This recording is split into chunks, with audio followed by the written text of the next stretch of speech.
Chicken ছাড়াই chicken রোলের মজা। ভাবছেন কি বলছি? আসসালামু আলাইকুম, ফাতিহাস কিচেনে সবাইকে স্বাগতম। তাহলে শুরু করা যাক। 1 কাপ ময়দা, স্বাদ মতো লবণ আর কিছুটা তেল দিয়ে মেখে নেব।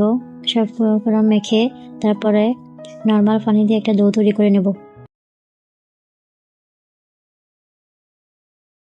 যেভাবে আমরা রুটি পরোটার জন্য ডো তৈরি করি ওইভাবে ডোটা তৈরি করে এক সাইডে রেখে দিব।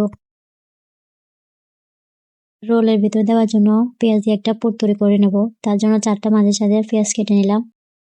এবার কড়াইয়ের তেল গরম হয়ে গেলে 1/2 চা চামচ আদা বাটা, 1/2 চা চামচ রসুন বাটা, স্বাদ মতো লবণ, 1/2 চা চামচ হলুদ গুঁড়ো, 1/2 চা চামচ মরিচ গুঁড়ো, 1 চা চামচ গরম মশলা দিয়ে কিছুক্ষণ নেড়ে চেড়ে একটি ম্যাগি মশলা দিয়ে দিব। ম্যাগি মশলাটা দিতে হবে।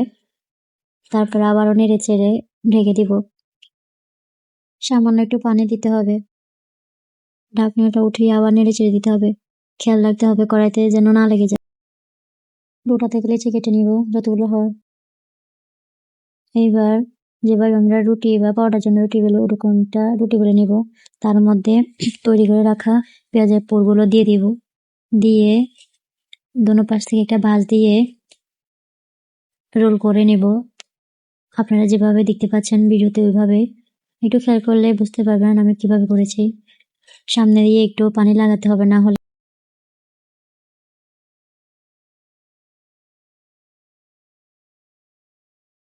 তার মধ্যে ছাড়লে এটা ভাঁজটা খুলে যেতে পারে। একটা একটা করে সবগুলো বানিয়ে নেব।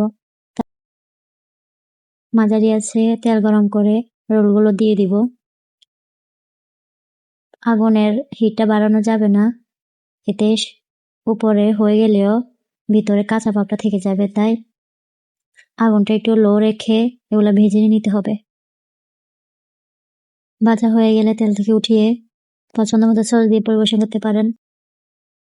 চিকেন ছাড়াই চিকেন রোলের মজা। আজকে এই পর্যন্ত। আল্লাহ হাফেজ।